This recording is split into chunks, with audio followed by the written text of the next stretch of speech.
السلام عليكم، السلام عليكم، عسلامة عسلامة عسلامة عسلامة. مرحبا بكم يعني قناة جديدة. قبل ما نبدا لكم حبايبنا، يعني فرحانة برشا اني عملت هذه القناة، ان شاء الله تعجبكم حبايبنا. نحبكم تشجعوني في هذه القناة، انكم تعملوا لي سبسكرايب، يعني تشتركوا في القناة وفعلوا الجرس باش يوصلكم كل جديد. ان شاء الله القناة باذن الله بشوي بشوي نطورها وتولي احسن باذن الله، غير انكم تشجعوني، يعني شجعوني باش القناة ان شاء الله تكبر. ايضا يعني حبيت نقول لكم اصدقائي انكم قبل بعد ما تشتركوا في القناة وتفعلوا الجرس تتفرجوا على الفيديو وتكملوه الكل باش القناة تكبر، وتكتبوا لي يعني تعليق، قولوا لي عجبكم الفيديو ولا ما عجبكمش، وكذلك يعني انكم تعملوا لايك، يعني تعملوا جيم ان شاء الله يعجبكم الفيديو. اعملوا لي برشا جيمات باش الفيديو ينتشر اكثر واكثر. وكذلك حبيت نقول لكم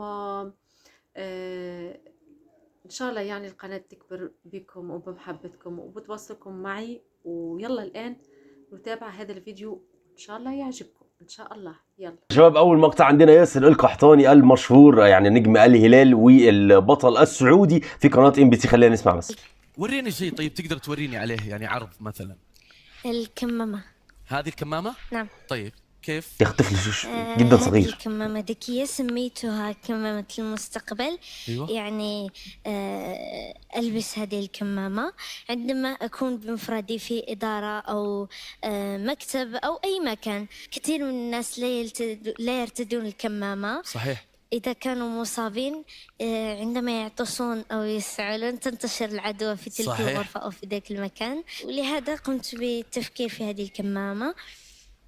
يعني ألبس الكمامة قبل خروج رادات السعال أو العطس، تغلق أوتوماتيكيا. اوه كيف يعني؟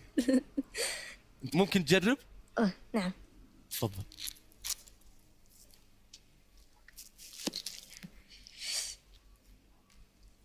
عطس. تفضل. ما شاء الله تبارك. يا اخي شيء جميل والله. وينك من زمان انت وينك من زمان؟ علمني. افتحها الآن. افتح الكمامة.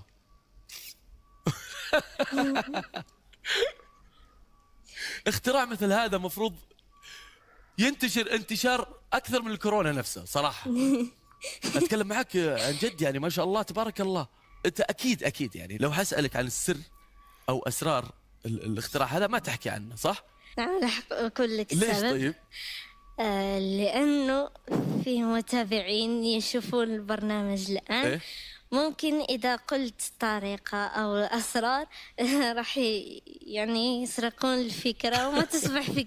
طبعا يا شباب، ده المقطع الثاني. المقطع اعزائي المشاهدين ورب الكعبه، انتم ما متخيلين، انا اسف ان انا بدوس بوز، لكن مش متخيلين الكلام ده جدا صعب ازاي. ناس اعرفهم زمايلي في هندسه يا شباب. طبعا ده اخر دوكيومنتري عندنا، خلينا نشوف. طبعا دي سله المهملات. انا الصراحه عندي فضول كبير. اوكي، هو حاطط هنا سنسور، واصعب شيء في الكلام ده كله ان انت تعرف تعمل الديزاين وتبداه من البدايه. قد يكون شكله سهل في النهايه. أنا سميتي حمود محمد بس. بلال، عندي 11 سنة وكنقرب للمستوى الأولى إعدادي بعلال الفاسي في وجدة. هاد المرة إعدادي. درت واحد السله ديال النفايات اوتوماتيكيه. كي كتقرب لها الشخص كتحل بوحدها بلا ما نقيسو فيها ولا باش هكا البكتيريا والامراض ولا هاد المسائل ما تنقلش. يعني بدل النفايات مثلا كيجي شي واحد ويختش في ديك دالو النفايات ويرميه مثلا الازبال ولا، ويجي واحد اخر عاوتاني باش هكا في جائحه كورونا ما تنقلش هاد الوباء. وفي نفس الوقت انا والله فرحان ان انا فاهمه يا اخي. وهاد السله كي كيقرب لها الشخص كتحل بوحدها اوتوماتيكيا باش يرمي الاوساخ ولا الازبال اللي عنده. وهاد الفكره ديال دلو النفايات جاتني قبل الحجر الصحي في الجائحه ديال كورونا. كورونا يا اخي خطر في حاجات كتير.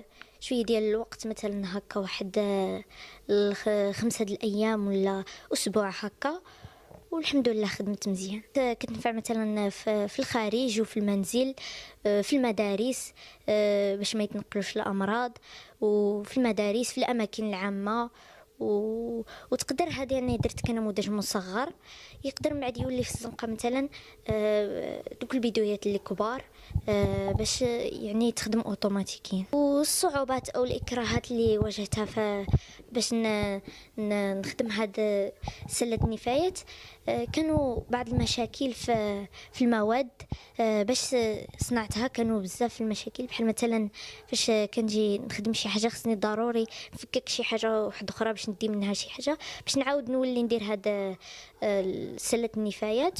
وهذا هما الاكراهات يعني الاكثر يعني اللي كنواجه فيهم مشكل. وبالنسبه للماتيريال ديال هذا الشيء هو خلينا نسمع. هي في وجده كاين قليل وكاين قليل وغالي المشكل. وبابا مياوم كيحاول انه يوفر لي الامكانيات. انتهى الفيديو، انتهى. ان شاء الله الفيديو كان حلو وعجبكم، وان شاء الله نتلاقاو فيديوهات تانية. مع السلامة.